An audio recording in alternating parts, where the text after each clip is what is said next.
Hi friends, welcome back to my channel. ನಾನು ಶೋಭಾ. ನಾನು ಇವತ್ತು ಅಂಗಡಿಯಿಂದ ಹೋಗಿ ಸ್ಟಾರ್ಟ್ ಮಾಡ್ತಾ ಇದ್ದೀನಿ. ಸೊ ಇವತ್ತು ಮೆಹಂದಿನ ನೆನೆಸಿದ್ದೆ. ಮೆಹಂದಿ ಅಪ್ಲೈ ಮಾಡೋಣ ಅಂತ ಹೇಳಿಬಿಟ್ಟು ಇಲ್ಲಿ ಕೈಗೆಲ್ಲನೂ ಗ್ಲೌಸ್ ಹಾಕ್ಕೊಂಡಿದ್ದೀನಿ. ಸೊ ಇವತ್ತೇನು ಮೆಹಂದಿದು ಏನು ವಿಡಿಯೋ ಏನೂ ಮಾಡ್ಕೊಂಡಿಲ್ಲ, ಸುಮ್ಮನೆ ಅಪ್ಲೈ ಮಾಡ್ಕೊತಾ ಇದ್ದೆ. ಹಾಗೆ ವಿಡಿಯೋನ ಸ್ಟಾರ್ಟ್ ಮಾಡೋಣ ಅಂಥೇಳಿ ಸೊ ವಿಡಿಯೋ ಸ್ಟಾರ್ಟ್ ಮಾಡಿದ್ದೀನಿ. ಸೊ ಇವತ್ತಿನ ಮಧ್ಯಾಹ್ನದಿಂದ ನೈಟ್ ರೂಟೀನ ಶೇರ್ ಮಾಡ್ತೀನಿ. ಸೊ ವಿಡಿಯೋನ ಪೂರ್ತಿ ನೋಡಿ ಫ್ರೆಂಡ್ಸ್. ವಿಡಿಯೋ ಇಷ್ಟ ಆದರೆ ಪ್ಲೀಸ್ ಎಲ್ಲರೂ ಲೈಕ್ ಮಾಡಿ, ಹಾಗೆ ವಿಡಿಯೋ ಇಷ್ಟ ಆದರೆ ಎಲ್ಲ ಫ್ರೆಂಡ್ಸ್ ಫ್ಯಾಮಿಲಿ ಮೆಂಬರ್ ಎಲ್ಲರಿಗೂ ಶೇರ್ ಮಾಡಿ ಅಂತ ಹೇಳ್ತಾ ಸೊ ಇವತ್ತಿನ ಬ್ಲಾಗ್ನ ಸ್ಟಾರ್ಟ್ ಮಾಡ್ತಾ ಇದ್ದೀನಿ. ಸೊ ಫುಲ್ ವಿಡಿಯೋನ ನೋಡಿ, ವಿಡಿಯೋ ಇಷ್ಟ ಆದರೆ ವಿಡಿಯೋ ಪ್ಲೀಸ್ ಎಲ್ಲರೂ ಲೈಕ್ ಮಾಡಿ ಅಂತ ಹೇಳ್ತಾ ಇವತ್ತಿನ ಬ್ಲಾಗ್ನ ಸ್ಟಾರ್ಟ್ ಮಾಡೋಣ. ಸೊ ಮಧ್ಯಾಹ್ನ ಅಂದರೆ ಬೆಳಿಗ್ಗೆನೇ ನೆನೆಸಿದ್ದೆ ನಾನು ಪ್ಯಾಕು, ಇವಾಗ ಅಪ್ಲೈ ಮಾಡ್ಕೋತಾ ಇದ್ದೀನಿ.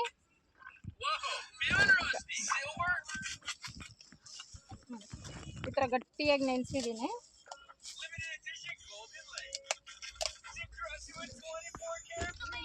ನೋಡಿ ಈ ರೀತಿಯಾಗಿ ನೆನೆಸಿ ಇಟ್ಟಿದ್ದೀನಿ. ಬಟ್ ಕತ್ಲೆ ಇಲ್ಲಿ ಕಾಣಿಸ್ತಾ ಇಲ್ಲ.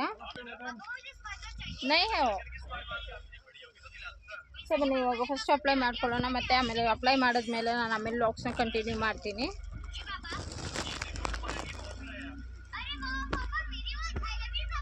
ಈ ರೀತಿಯಾಗಿ ನೆನೆಸಿದ್ದೀನಿ. ಇವಾಗ ಅಪ್ಲೈ ಮಾಡ್ಕೋಬೇಕು. ಫುಲ್ ಹೇರ್ಗೆ ಅಪ್ಲೈ ಮಾಡ್ಕೋತೀನಿ.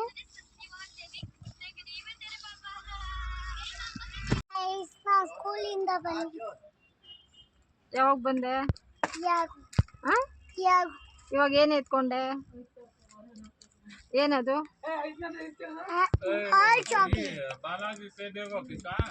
ಇವತ್ತು ಅಂಗಡಿಯಲ್ಲೇ ಮೆಹಂದಿ ಅಪ್ಲೈ ಮಾಡ್ಕೋತಾ ಇದ್ದೀನಿ. ಸೊ ಯಾವಾಗೂ ಅಷ್ಟೇ ಅಂಗಡಿಯಲ್ಲೇ ಅಪ್ಲೈ ಮಾಡ್ಕೊತೀನಿ ನಾನು. ಮನೆಯಲ್ಲಿ ಟೈಮ್ ಆಗೋದಿಲ್ಲ, ಮತ್ತು ಇಲ್ಲೇ ನೆನೆಸ್ಬಿಡ್ತೀನಿ. ಬೆಳಿಗ್ಗೆನೇ ತೊಗೊಂಬಂದು ಮನೆಯಿಂದ ಏನೇನು ಬೇಕೆಲ್ಲ ಎತ್ಕೊಂಬಂದು ಅಂಗಡಿಯಲ್ಲಿ ನೆನೆಸ್ಬಿಟ್ಟು ಮತ್ತೆ ಅಪ್ಲೈ ಮಾಡಿದ್ರೆ ಮತ್ತು ಸಾಯಂಕಾಲ ಹೋಗಿ ಸ್ನಾನ ಮಾಡ್ಕೊಳ್ಳೋಕೆ ಸರಿ ಹೋಗುತ್ತೆ ಅಂತೇಳಿ ಸೊ ಈ ರೀತಿ ಅಪ್ಲೈ ಮಾಡಿದ್ದೀನಿ. ಮನೆಗೆ ಹೋದ್ಮೇಲೆ ಮತ್ತೆ ವ್ಲಾಗ್ಸ್ನ ಕಂಟಿನ್ಯೂ ಮಾಡ್ತೀನಿ. ಮನೆಗೆ ಬಂದು ಇವಾಗ ವ್ಲಾಗ್ಸ್ನ ಕಂಟಿನ್ಯೂ ಮಾಡ್ತಾ ಇದ್ದೀನಿ. ಫ್ರೆಂಡ್ಸ್ ನೋಡ್ಬೋದು, ಮೆಹಂದಿನ ಅಪ್ಲೈ ಮಾಡಿಕೊಂಡೆ. ಫುಲ್ಲು ಡ್ರೈ ಆಗಿದೆ. ಸ್ನಾನಕ್ಕೆ ನೀರು ಕೂಡ ಇಟ್ಟಿದ್ದೀನಿ ಇವಾಗ. ಸೊ ನೀರು ಆಗೋ ಅಷ್ಟರಲ್ಲಿ, ಬಿಸಿ ಆಗೋ ಅಷ್ಟರಲ್ಲಿ ಈ ಕಡೆ ಅಡುಗೆ ಮಾಡ್ಬಿಡೋಣ, ಲೇಟ್ ಆಗಿಬಿಡುತ್ತೆ ಅಂತೇಳಿ ಸೊ ಅಡುಗೆನ ಮಾಡ್ಕೋತಾ ಇದ್ದೀನಿ. ಸೊ ಬನ್ನಿ ಇವಾಗ ನಾನು ಇವತ್ತಿನ ಬ್ಲಾಗ್ಸಲ್ಲಿ ಅಲಸಂದಿ ಕಾಳಿಂದ ಅಲಸಂದಿ ಕಾಳು ರಸಮು ಮತ್ತು ಅದರದ್ದೇ ಪಲ್ಯನ ಯಾವ ರೀತಿ ಮಾಡ್ಕೊಳ್ಳೋದು, ನಮ್ಮ ಹಳ್ಳಿ ಸೈಡಲ್ಲಿ ನಮ್ಮ ಅಮ್ಮ ಎಲ್ಲ ಮಾಡ್ತಾಯಿದ್ರು. ಸೊ ಅದೇ ರೀತಿ ನಾನು ಇವತ್ತು ಸಿಂಪಲ್ಲಾಗಿ ಮತ್ತು ಅಷ್ಟೇ ರುಚಿಯಾಗಿರಬೇಕು ಸೊ ಆ ರೀತಿಯಾಗಿ ಮಾಡಿ ತೋರಿಸ್ತಾ ಇದ್ದೀನಿ. ಅಲಸಂದಿನ ಫಸ್ಟು ಕುಕ್ಕರಲ್ಲಿ ಒಂದು 4ರಿಂದ 5 ವಿಜಿಲ್ನ ಹಾಕಿಸ್ಕೋಬೇಕು. ಸೊ ಯಾವ ರೀತಿ ಮಾಡ್ತೀನಿ ಅಂಥೇಳಿ ಸೊ ಪೂರ್ತಿ ಲಾಸ್ನ ನೋಡಿ ಬನ್ನಿ ಫ್ರೆಂಡ್ಸ್. ಇವಾಗ ನಾನು ಅಲಸಂದಿ ಸಾಂಬಾರಿಗೆ ಇಟ್ಬಿಟ್ಟು ಹೋಗಿ ಸ್ನಾನ ಮಾಡ್ಕೊಂಡು ಹೇರ್ ವಾಶ್ ಕೂಡ ಮಾಡಬೇಕು, ಲೇಟ್ ಆಗುತ್ತೆ. ಸೊ ಬೇಗನೆ ಕೆಲಸ ಆಗಬೇಕು. 8 ಗಂಟೆ 8:15 ಏನೋ ಆಗ್ತಾ ಬಂತು. ಎಲ್ಲ ಕೆಲಸನ ಮುಗಿಸಿ ಇನ್ನು ಮಲ್ಕೊಳ್ಳೋಕೆ ಲೇಟ್ ಆಗಿಬಿಡುತ್ತೆ.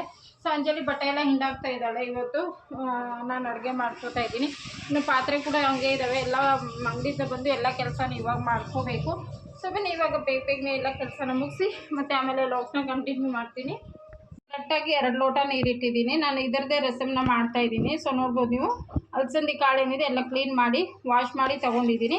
ಇವಾಗ ಇದನ್ನು ಕುಕ್ಕರ್ಗೆ ಸೇರಿಸ್ಬಿಟ್ಟು ಬೇರೆ ಏನೂ ಹಾಕೊಳ್ಳೋದು ಬೇಡ, ಬರೀ ಅಲಸಂದಿನ ಮಾತ್ರನೇ 4ರಿಂದ 5 ವಿಜಿಲ್ನ ಹಾಕಿಸ್ಕೊಂಡ್ಬಿಟ್ಟು ಸೊ ಮತ್ತೆ ಏನು ಮಾಡೋದು ಅಂಥೇಳಿ ಆಮೇಲೆ ತೋರಿಸ್ತೀನಿ.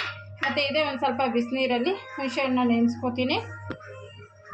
ಒಂದು ಇಷ್ಟು ಹುಣಸೆಹಣ್ಣು ನೆನೆಸ್ಕೊಂಡಿದ್ದೀನಿ. ಸೊ ಇದು ನೆನೀತಾ ಇರಲಿ. ಅಷ್ಟರಲ್ಲಿ ನಾನು ಪಲ್ಯಗೆ ಸ್ವಲ್ಪ ಈರುಳ್ಳಿ ಟೊಮೆಟೊ ಎಲ್ಲ ಕಟ್ ಮಾಡ್ಕೊತೀನಿ. ಸೊ ಎಲ್ಲ ರೆಡಿ ಮಾಡ್ಕೊಳ್ಳೋಣ. ಅಷ್ಟರಲ್ಲಿ ಇಷ್ಟು ನೆನೀತಾ ಇರಲಿ.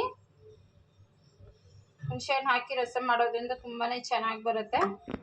ನೋಡಿ, ಪೂಜೆಗೆ ಅಂತ ಹೇಳಿ ಅಡುಗೆಗೆ ಅಂತ ಹೇಳಿ ಕಾಯಿನ ಒಡೆದೆ. ಸೊ ಎಲ್ಲ ಒಂದೊಂದು ಕಾಯಿಗಳು ಈ ರೀತಿ ಕೊಬ್ಬರಿ ಆಗಿದೆ.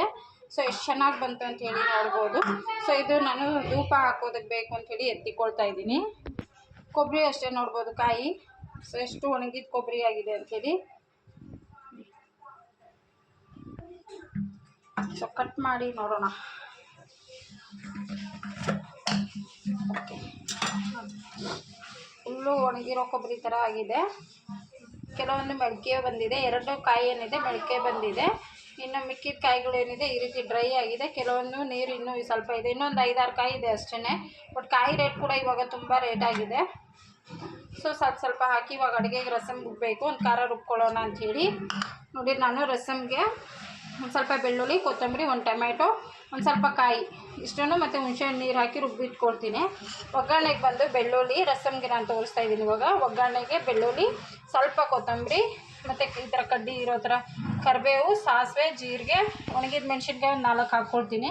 ಅದಿನ್ನೂ ಪ್ಲೇಟಲ್ಲಿ ತೆಗೆದಿಟ್ಕೊಂಡಿಲ್ಲ, ಸೊ ಅದು ತೆಗೆದಿಟ್ಕೊಂಡು ಒಣಗಿದ ಮೆಣಸಿನ್ಕಾಯಿ ಕೂಡ ಯೂಸ್ ಮಾಡ್ಕೋತಾ ಇದ್ದೀನಿ. ಮತ್ತು ಪಲ್ಯಗೆ ಅಲಸಂದಿ ಪಲ್ಯಗೆ 2 ಈರುಳ್ಳಿ, ಕೊತ್ತಂಬರಿ, ಫುಲ್ 1 ಟೊಮ್ಯಾಟೊ ಮತ್ತು ಕರಿಬೇವು, ಸಾಸಿವೆ, ಜೀರಿಗೆ ಇಷ್ಟನ್ನೇ ಹಾಕ್ತಾಯಿದ್ದೀನಿ. ಪಲ್ಯಗೆ ತುಂಬ ಸಿಂಪಲ್ ಆಗಿರುತ್ತೆ ಮತ್ತು ತುಂಬಾ ಟೇಸ್ಟಿಯಾಗಿರುತ್ತೆ. ಸೊ ಬನ್ನಿ ಇವಾಗ ಬೇಗನೆ ಮಸಾಲ ರುಬ್ಕೊಂಡ್ಬಿಡೋಣ. ಒಂದು ತೆಂಗಿನಕಾಯಿ ಖಾರ ರುಬ್ಕೊಂಡ್ಬಿಡ್ತೀನಿ. ಇಲ್ಲಿ ಅನ್ನ ಕೂಡ ಇಟ್ಟಿದ್ದೀನಿ, ಅನ್ನ ಕೂಡ ಆಯಿತು. ಇವಾಗ ನಾನು ಇಷ್ಟು ಕೊಬ್ಬರಿ ಮತ್ತು ಟೊಮ್ಯಾಟೊ, ಒಂದು ಸ್ವಲ್ಪ ಬೆಳ್ಳುಳ್ಳಿ ಮತ್ತು ಕೊತ್ತಂಬರಿ ದಂಟುಗಳೇನಿತ್ತು ಅದನ್ನೇ ಹಾಕಿ ರುಬ್ತಾ ಇದ್ದೀನಿ. ಸೊ ಸೀರಿಯಲ್ ಓಡ್ತಾ ಇದೆ, ಸೀರಿಯಲ್ ನೋಡ್ತಾ ಅಡುಗೆಗಳನ್ನ ಮಾಡ್ಕೊಳ್ಳೋದು, ಕೆಲಸ ಮಾಡ್ಕೊಳ್ಳೋದು. ಸೊ ನೋಡಿ ಹುಣಸೆಹಣ್ಣು ನೀರು ಹಾಕ್ಕೊಂಡಿದ್ದೀನಿ. ಸೊ ಹುಳಿಯಾಗಿದ್ದರೆ ಈ ರಸಮ್ ತುಂಬಾ ಚೆನ್ನಾಗಿರುತ್ತೆ. ಸೊ ಹಾಗಾಗಿ ಎಲ್ಲ ಹುಣಸೆಹಣ್ಣು ನೀರು ಹಾಕ್ತಾಯಿದ್ದೀನಿ. ಮತ್ತು ಇನ್ನೂ ಸ್ವಲ್ಪ ಕಿವುಚ್ಕೋತೀನಿ. ಆಮೇಲೆ ಹಂಗೆ ಇದು ನುಣ್ಣಗೆ ಪೇಸ್ಟಾಗಿ ಮಾಡ್ಕೋಬೇಕು. ಇವಾಗ ನಾನು ಖಾರ ಕೂಡ ರುಬ್ಬಿದ್ದಾಯಿತು. ಇವಾಗ ನುಣ್ಣಗೆ ರುಬ್ಬಿದ್ದೀನಿ. ಇನ್ನು ಕುಕ್ಕರ್ ವಿಜಿಲ್ ಇನ್ನೂ ತಣ್ಣಗಾಗಲಿಲ್ಲ. ಸೊ ಇದಾಗೋ ಅಷ್ಟರಲ್ಲಿ ಸ್ನಾನ ಹೇರು ಎಲ್ಲ ವಾಶ್ ಮಾಡ್ಕೊಂಡು ಬಂದುಬಿಡ್ತೀನಿ. ನೋಡಿ ಖಾರ ಈ ರೀತಿಯಾಗಿ ನುಣ್ಣಗೆ ರುಬ್ಬಿದ್ದೀನಿ. ಆಮೇಲೆ ಹಂಗೆ ಒಗ್ಗರಣೆ ಮಾಡ್ಕೋತೀನಿ. ಫಸ್ಟು ಸ್ನಾನ ಮುಗಿಸ್ಕೊಂಡ್ಬಂದು ಇನ್ನು ಮಿಕ್ಕಿದ ಕೆಲಸ ಮಾಡ್ಕೊಳ್ಳೋಣ ಅಂದ್ಕೊಂಡಿದ್ದೀನಿ. ನೋಡಿ ನೀರು ಕೂಡ ಚೆನ್ನಾಗಿ ಕಾದಿದೆ. ಮತ್ತು ವಿಜಿಲ್ ಮೇನ್ ಇದು ತಣ್ಣಗಾದ್ಮೇಲೆ ತೆಗೆದ್ರೇ ಬೇಳೆ ಕಾಳುಗಳೆಲ್ಲ ಚೆನ್ನಾಗಿ ಬೆಂದಿರುತ್ತೆ. ಹಾಗಾಗಿ ಮತ್ತೆ ಆಮೇಲೆ ಲಾಗ್ಸ್ನ ಕಂಟಿನ್ಯೂ ಮಾಡ್ತೀನಿ. ಬನ್ನಿ ಫ್ರೆಂಡ್ಸ್, ಇವಾಗ ಸ್ನಾನ ಮುಗಿಸ್ಕೊಂಡು ಬಂದಿದ್ದಾಯಿತು, ಹೇರೆಲ್ಲ ವಾಶ್ ಮಾಡಿಕೊಂಡು. ಸೊ ಇವಾಗ ಸಾಂಬಾರು ಮತ್ತು ಪಲ್ಯನ ಒಗ್ಗರಣೆ ಮಾಡ್ಕೊಳ್ಳೋಣ. ಸೊ ಬೆಂದು ಕುಕ್ಕರ್ ಕೂಡ ತಣ್ಣಗಾಗಿದೆ. ಸೊ ಬನ್ನಿ ಯಾವ ರೀತಿಯಾಗಿ ಬೆಂದಿದೆ ಅಂತ ಹೇಳಿ ನೋಡಿ. ಸೊ ನೋಡಿ ಚೆನ್ನಾಗಿ ಬೆಂದು ನೀರು ಈ ರೀತಿಯಾಗಿದೆ. ಸೊ ಅಲಸಂದಿ ಅಂದರೆ ನೀರು ಇದೇ ಕಲರ್ ಬರುತ್ತೆ. ಒಂದು ಸ್ವಲ್ಪ ಹೆಸರುಬೇಳೆ ಮಿಕ್ಸ್ ಆಗಿತ್ತು. ನೋಡಿ ನಾನು ಕಾಳು ಸಪ್ರೇಟ್ ಮಾಡಿಕೊಂಡು ನೀರು ಸಪ್ರೇಟ್ ಮಾಡ್ಕೋತೀನಿ. ಈ ರೀತಿ ಜಲ್ದಿ ಇರೋಂಥ ಒಂದು ಪಾತ್ರೆಯನ್ನು ತಗೊಂಡು ಸೊ ನೀರು ಸಪ್ರೇಟು ಮತ್ತು ಬೇಳೆ ಸಪ್ರೇಟ್ ಮಾಡ್ಕೊಂಡಾಗ ನಮಗೆ ಪಲ್ಯ ಮಾಡ್ಕೊಳ್ಳೋದಕ್ಕೆ ಈಸಿ ಆಗುತ್ತೆ.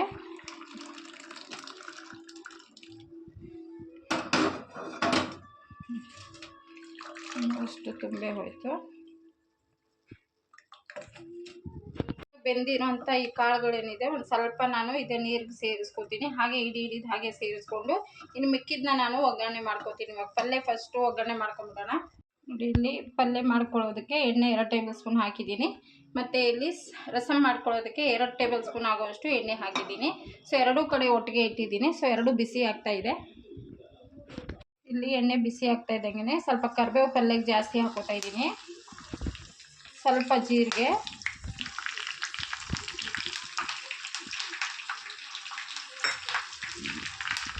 ಸಾಸಿವೆ, ಕೊತ್ತಂಬರಿ, ಈರುಳ್ಳಿ ಫುಲ್ಲು ಬ್ರೌನ್ ಕಲರ್ ಆಗಿ ಈರುಳ್ಳಿ ಚೆನ್ನಾಗಿ ಸಾಫ್ಟ್ ಆಗೋವರೆಗೂ ಫ್ರೈ ಮಾಡ್ಕೊಳ್ಳೋಣ. ಇದು ಫ್ರೈ ಆಗ್ತಾ ಇರಲಿ. ಅಷ್ಟರಲ್ಲಿ ಈ ಕಡೆ ರಸಮ್ಗೆ ಒಗ್ಗರಣೆ ಮಾಡ್ಕೊಂಡ್ಬಿಡ್ತೀನಿ. ಅದು ಕೂಡ ಎಣ್ಣೆ ಬಿಸಿಯಾಗಿದೆ.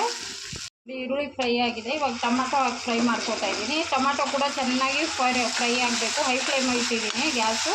ಇದು ಚೆನ್ನಾಗಿ ಫ್ರೈ ಆಗ್ತಾ ಇರಲಿ. ಪುಡಿ 1 ಟೇಬಲ್ ಸ್ಪೂನ್ ಪಲ್ಯಗೆ ಸ್ವಲ್ಪ ಅರಿಶಿನ ಪುಡಿ ಇಷ್ಟನ್ನು ಹಾಕಿ ಮಿಕ್ಸ್ ಮಾಡಿಕೊಂಡು ಬೇಳೆ ಏನಿದೆ ಮತ್ತು ಉಪ್ಪು ಹಾಕ್ಕೋತೀನಿ. ಇವಾಗ ಫಸ್ಟು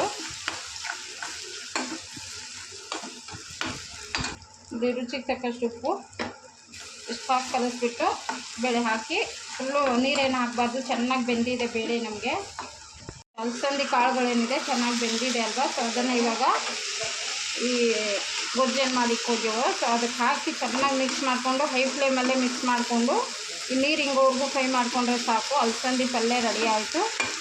ಸೊ ನೀವು ಹಂಗೆ ತಿನ್ನೋಕ್ಕೂ ತುಂಬ ಚೆನ್ನಾಗಿರುತ್ತೆ. ಇಲ್ಲ ಚಪಾತಿ ಮೇಲೆ ರಸಮ್ ರೈಸ್ ಜೊತೆಗೂ ಚೆನ್ನಾಗಿರುತ್ತೆ. ಪಲ್ಯ ರೆಡಿ ಆಯಿತು. ಇನ್ನೊಂದು 5 ನಿಮಿಷ ಅಷ್ಟೇ ಹೈ ಫ್ಲೇಮಲ್ಲಿ ಇಟ್ಟು ತಿರ್ಗಿಸ್ಕೊಳ್ಳೋಣ. ಒಳ್ಳೆ ಮಿಕ್ಸ್ ಮಾಡ್ಕೊಂಡಿದ್ದೀನಿ. ಗಮ್ ಅಂತ ಇದೆ ಮನೆ ಫುಲ್ಲು. ಅಲಸಂದಿ ಕಾಳು ಪಲ್ಯ ಈ ಕಡೆ ಸಾರು ಆಯಿತು, ನೆಂಚ್ಕೊಳ್ಳೋಕೆ ಪಲ್ಯನೂ ಆಯಿತು. ಸ್ವಲ್ಪ ಫುಲ್ಲು ನೀರು ಈ ಥರ ಏನಿದೆ ಬೇಳೆ ನೀರೆಲ್ಲ ಕಡಿಮೆ ಆಗಲಿ. ಸೊ ಹಿಂಗೆ ಇದ್ದು ಇವಾಗ ನೀವು ಚಪಾತಿ ಜೊತೆ ತಿನ್ನೋಗಿದ್ರೆ ಈ ಅದಕ್ಕಿದ್ದಾಗ ಆಫ್ ಮಾಡ್ಕೋಬೇಕು ಗ್ಯಾಸ್ನ. ರೈಸ್ ಜೊತೆ ತಿನ್ನೋಗಿದ್ರೆ ಇನ್ನೊಂದು ಚೂರು ಡ್ರೈ ಮಾಡ್ಕೋಬೇಕು ಅಷ್ಟೇ. ಓಕೆ ಇದಾಯ್ತು ಇವಾಗ ಪಲ್ಯ. ಸೊ ಪಲ್ಯ ಆಯ್ತಲ್ವ. ಇವಾಗ ರಸಮ್ ಮಾಡ್ಕೊಂಡೋಣ. ರಸಮ್ಗೆ ನಾನು ಇವಾಗ ನೋಡಿ ಇದೇ ಎಣ್ಣೆಯಲ್ಲಿ ಫಸ್ಟು ರಸಮ್ ಒಗ್ಗರಣೆ ಮಾಡೋಕೆ ಮುಂಚೆ ಹಪ್ಪಳ ಕರೆದ್ಬಿಡೋಣ ಅಂತೇಳಿ ಹಪ್ಪಳನ ಕರಿತಾ ಇದ್ದೀನಿ. ಹಪ್ಪಳ ಇದಕ್ಕೆ ನಮ್ಮ ಪಾಪು ಮಲಗವನೇ ಇವತ್ತು. ಹಪ್ಪಳ ಮಾಡಿದ ತಕ್ಷಣ ಎದ್ದು ಬಿಡ್ತಾರೆ. ಸೊ ಹಾಗಾಗಿ ಹಪ್ಪಳ ಮಾಡ್ಕೋತಾ ಇದ್ದೀನಿ, ಹಪ್ಪಳ ಕರಿತಾ ಇದ್ದೀನಿ.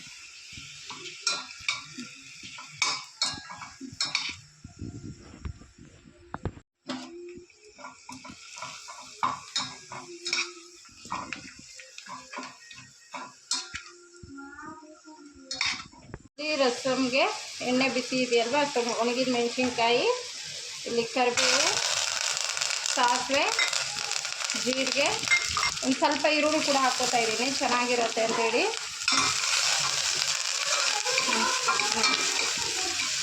ಚೆನ್ನಾಗಿ ಫ್ರೈ ಆಗಬೇಕು. ಎಷ್ಟು ಚೆನ್ನಾಗಿ ಫ್ರೈ ಮಾಡ್ಕೊತೀವಿ ಸಾಂಬಾರು ಅಷ್ಟೇ ಚೆನ್ನಾಗಿರುತ್ತೆ ರಸಮ್ಮು. ಇವಾಗ ಕೊತ್ತಂಬರಿ ಮತ್ತು ಬೆಳ್ಳುಳ್ಳಿ,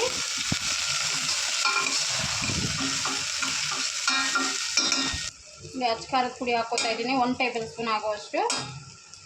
ಅರಿಶಿನ ಪುಡಿ ಸ್ವಲ್ಪ, ರಸಮ್ ಪುಡಿನ ನಾನು ಆಮೇಲೆ ಹಾಕ್ಕೊಳ್ತೀನಿ. ಸೊ ಇಷ್ಟು ಹಾಕ್ಬಿಟ್ಟು ಇವಾಗ ನೀರೇನು ತೆಗೆದಿಟ್ಟಿದ್ದೀವೋ ಬೇಳೆ ನೀರು, ಸೊ ಅದನ್ನು ಹಾಕ್ಕೊಳ್ಳೋಣ. ತುಂಬ ಟೇಸ್ಟ್ ಇರುತ್ತೆ ಈ ರೀತಿ ಸಾಂಬಾರು. ನಮ್ಮಮ್ಮ ಆಡ್ತಾಯಿದ್ರು. ಸೊ ನಾನು ಇದೆಲ್ಲ ಹಾಕಿದ್ದೀನಿ. ನಮ್ಮಮ್ಮ ಏನು ಅಂತಂದರೆ ಬರೀ ಜೀರಿಗೆ, ಮೆಣಸು ಇಷ್ಟೇ ಹಾಕಿ ಮಾಡ್ತಾಯಿದ್ರು. ಸೊ ಇವಾಗ ಈ ನೀರನ್ನ ಇದಕ್ಕೆ ಸೇರಿಸ್ಕೊತೀನಿ.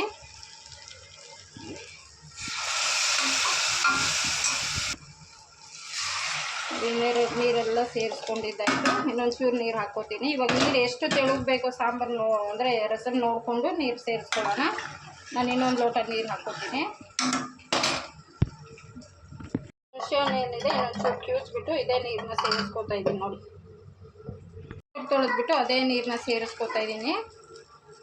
ಮಲಗಿದ್ದ, ಇವಾಗ ಎದ್ದವನ ಅರ್ಧನಿದ್ದಾಗಿಂದ ಹಪ್ಪಳ ನೋಡು ನೋಡು ಹಪ್ಪಳ. ಬೇಡ, ಏನು ಬೇಕು? ಮಮ್ಮ ಬೇಕಾ? ಬಾ, ಮಮ್ಮ ತಿನ್ನಿಸ್ತೀನಿ. ಬಾ ಇಂದ ಬಾ. ನೋಡಿ, ರಸಮ್ಗೆ ಇನ್ನೊಂದು ಸ್ವಲ್ಪ ನೀರು ಹಾಕಿದ್ದೀನಿ. ಇಷ್ಟು ನೀರಾದರೆ ಸಾಕಾಗತ್ತೆ. ನೋಡಿ, ಇಷ್ಟು ನೀರಾಗಿದ್ದರೆ ಎಷ್ಟು ಬೇಕನ್ನ ರೈಸ್ ತಿನ್ಬೋದು, ಅಷ್ಟು ಚೆನ್ನಾಗಿರುತ್ತೆ. ಇವಾಗ ಇದಕ್ಕೆ MTR ರಸಮ್ ಪುಡಿ ಹಾಕಿದ್ರೆ ಅಂತೂ ಗಮ್ ಅಂತ ಇರುತ್ತೆ. ರಸಮ್ಗೆ ಇವಾಗ ಉಪ್ಪು ಹಾಕಿಲ್ಲ, ಇನ್ನು ಉಪ್ಪು ಹಾಕೋತಾ ಇದ್ದೀನಿ. ರುಚಿಗೆ ತಕ್ಕಷ್ಟು ಉಪ್ಪು ಹಾಕ್ಕೊಂಡು ಮತ್ತು 1 ಟೇಬಲ್ ಸ್ಪೂನ್ ಆಗೋಷ್ಟು MTR ರಸಮ್ ಪುಡಿ ಹಾಕ್ಕೊಂಡ್ರೆ ತುಂಬಾ ಟೇಸ್ಟಿ ಇರುತ್ತೆ MTR ಅವ್ರದ್ದು. ಸೊ ನಿಮ್ಮ ಹತ್ರ ಯಾವುದಿದೆ ಅದು ಹಾಕ್ಕೊಡಿ. ಸೊ ಜಸ್ಟ್ 1 ಟೇಬಲ್ ಸ್ಪೂನ್ ಆಗೋಷ್ಟು ರಸಮ್ ಪುಡಿನ ಹಾಕಿ ಸೊ ಚೆನ್ನಾಗಿ ಕುದಿಸ್ಕೊಳ್ಳೋಣ. ಇವಾಗ ರಸಮು ಒಳ್ಳೆ ಟೇಸ್ಟ್ ಕೊಡುತ್ತೆ. ಮತ್ತು ಇವಾಗ ರುಬ್ಬಿಟ್ಟಿದ್ನಲ್ಲ ಅದು ಖಾರ ಸೇರಿಸ್ಕೊತೀನಿ. ರುಬ್ಬಿಟ್ಟಿರೋಂಥ ಖಾರ ಲಾಸ್ಟಲ್ಲಿ ಸೇರಿಸ್ಕೊತಾ ಇದ್ದೀನಿ. ಚೆನ್ನಾಗಿರುತ್ತೆ. ನಾನು ಹಾಗೆ ನೀವು ನಾನು ಚಿಲ್ಲಿ ಪೌಡ್ರ್ ಹಾಕಿದ್ನಲ್ಲ, ಸೊ ಆ ಟೈಮಲ್ಲಿ ನೀವು ಈ ಖಾರನ ಹಾಕಿ ಫ್ರೈ ಮಾಡಿಕೊಂಡ್ರೆ ಚೆನ್ನಾಗಿರುತ್ತೆ. ನಾನು ಮಿಕ್ಸಿ ಜಾರ್ ಮರ್ತೇ ಹೋಗ್ಬಿಟ್ಟಿದ್ದೀನಿ. ಸೊ ಇವಾಗ ಹಾಕ್ಕೋತಾ ಇದ್ದೀನಿ. ಸೊ ನೀವು ಫಸ್ಟಲ್ಲೇ ಹಾಕಿ ಎಣ್ಣೆಲಿ ಒಂಚೂರು ಫ್ರೈ ಮಾಡ್ಕೊಳ್ಳಿ, ಚೆನ್ನಾಗಿರುತ್ತೆ. ನಾನು ಇವಾಗ ಎಲ್ಲ ಮುಗಿದ್ಮೇಲೆ ಲಾಸ್ಟಲ್ಲಿ ಹಾಕ್ಕೊಂಡು ಚೆನ್ನಾಗಿ ಕುದಿಸ್ಕೊತಾ ಇದ್ದೀನಿ. ಸೊ ನಾಳೆಗೂ ಆಗುತ್ತೆ ಸಾಂಬಾರು. ನಮಗೆ 2 ದಿವಸ ಆಗುತ್ತೆ ಇವಾಗ ಇದು ರಸಮ್ ಸಾಂಬಾರೊಂದು ಒಂದು ರೂಢಿ. ರಸಮ್ ಕಡಿಮೆ ಮಾಡ್ತೀವಲ್ಲ. ನೋಡಿ, ಈ ನೀರು ಕೂಡ ಮಿಕ್ಸಿ ಜಾರ್ ತೊಳೆದ್ಬಿಟ್ಟು ಈ ನೀರು ಕೂಡ ಸೇರಿಸ್ಕೊತೀನಿ. ಇವಾಗ ಚೆನ್ನಾಗಿ ಕುದ್ರೆ ಸಾಕು, ತುಂಬಾ ಚೆನ್ನಾಗಿ ಬರುತ್ತೆ ಸಾಂಬಾರು. ಅದೇ ರಸಮ್ಮು ಸಾಂಬಾರದ್ದು ಒಂದು ಓಕೆ. ಇದು ಕುದೀಲಿ. ಸೂಪರಾಗಿರೋಂಥ ರಸಮ್ ರೆಡಿ ಆಯಿತು. ಅಲಸಂದಿ ಕಾಳಿನ ರಸಮ್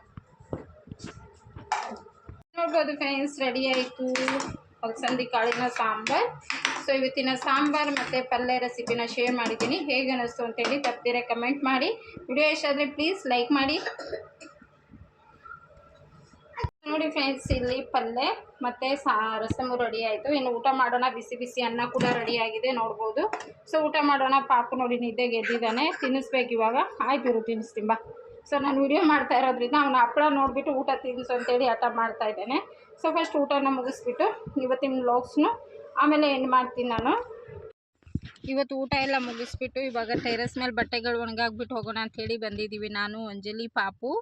4-5 ವರ್ಷ ಹಿಂದೆ ನಾನು ಈ ಕಾಕಡ ಕಡ್ಡಿನ ತಗೊಬಂದು ನೆಟ್ಟಿದ್ದೆ. ನಾನು ಊರಿಗೆ ಹೋದಾಗ 6 ವರ್ಷನೇ ಆಗೋಯ್ತೇನೋ. ಸೊ ಅವಾಗ ನೆಟ್ಟಿದ್ದು ಗಿಡನ ಇವಾಗ ಹೂವು ಕೊಡ್ತಾ ಇದೆ. ಸೊ ಅದು ಫುಲ್ ಒಂದ್ಸರಿ ಒಣಗೋದು ಆ ಥರ ಎಲ್ಲ ಆಗಿತ್ತು. ಇವಾಗ ಒಂದು ಫ್ಲವರ್ ಕಾಂಪೌಂಡ್ ಹಾಕಿದ್ದಕ್ಕೆ ಚೆನ್ನಾಗಿ ಚಿಗುರು ಬಿಟ್ಟು ಹೂವುಗಳು ಬಿಡ್ತಾ ಇದೆ. ಸೊ ಇದೇ ಫಸ್ಟ್ ಟೈಮು ಈ ಗಿಡ ಇಷ್ಟೊಂದು ಹೂವನ್ನು ಕೊಟ್ಟಿರೋದು. ಒಂದು ಮುಷ್ಟಿ ತುಂಬ ಕಾಕಡ ಹೂವು ಕೊಟ್ಟಿದೆ.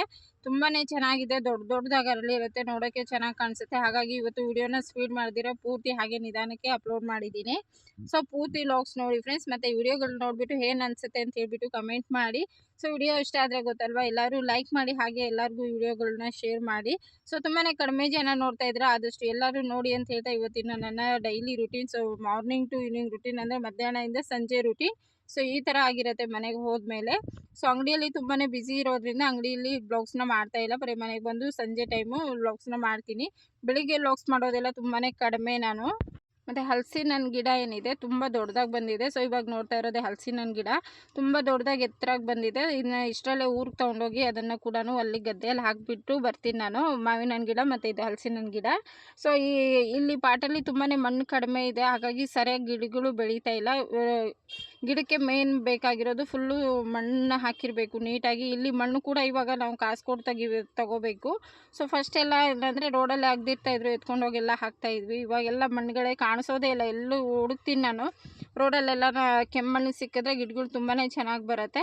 ಅದನ್ನು ಹುಡುಕ್ತೀನಿ, ಸಿಗ್ತಾನೆ ಇಲ್ಲ. ಅದು ಸಿಕ್ಕಿದ್ರೆ ಹಾಕ್ತೀನಿ, ಇಲ್ಲಾಂದರೆ ಕಾಸು ಕೊಟ್ಟೆ ತೊಗೊಂಡೋಗಿ ಈ ಸರಿ ಹಾಕಬೇಕು ಅಂತ ಅಂದ್ಕೊಂಡಿದ್ದೀನಿ.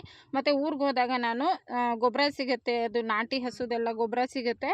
ಒಣಗಿರೋ ಗೊಬ್ಬರ ಒಂದು ಬ್ಯಾಗಲ್ಲಿ ಹಾಕಿ ತೊಗೊಂಬಂದು ಇಟ್ಕೊಂಡ್ಬಿಟ್ರೆ ಸೊ ಅವಾಗವಾಗ ಹಾಕ್ಕೋಬೋದು ನಾವು ಗಿಡಕ್ಕೆಲ್ಲನೂ. ಆವಾಗ ಗಿಡಗಳು ತುಂಬಾ ಚೆನ್ನಾಗಿ ಬರುತ್ತೆ. ಮತ್ತು ಇವತ್ತಿನ ಬ್ಲಾಗ್ ಸೊ ಈ ಥರ ಆಗಿದ್ದು ಫ್ರೆಂಡ್ಸ್. ಮಂಡ್ಯದಿಂದ ಸಂಜೆ ರೂಟೀನ ಶೇರ್ ಮಾಡಿದ್ದೀನಿ. ಸೊ ಬೆಡ್ಶೀಟ್ ಎಲ್ಲ ವಾಶ್ ಮಾಡಿದ್ದೆ ಇವತ್ತು. ಸೊ ಎಲ್ಲನೂ ಒಣಗಾಕ್ಬಿಟ್ಟು ಇವತ್ತಿನ ಬ್ಲಾಗ್ಸ್ನು ಟೆರೆಸ್ ಮೇಲೆ ಎಂಡ್ ಮಾಡ್ತಾ ಇದ್ದೀನಿ. ಮತ್ತು ನೆಕ್ಸ್ಟ್ ಬ್ಲಾಗಲ್ಲಿ ಸಿಗೋಣ, ಮತ್ತು ಹೊಸ ಬ್ಲಾಗ್ ಜೊತೆ ಸಿಗ್ತೀನಿ ಫ್ರೆಂಡ್ಸ್. ಬಾಯ್.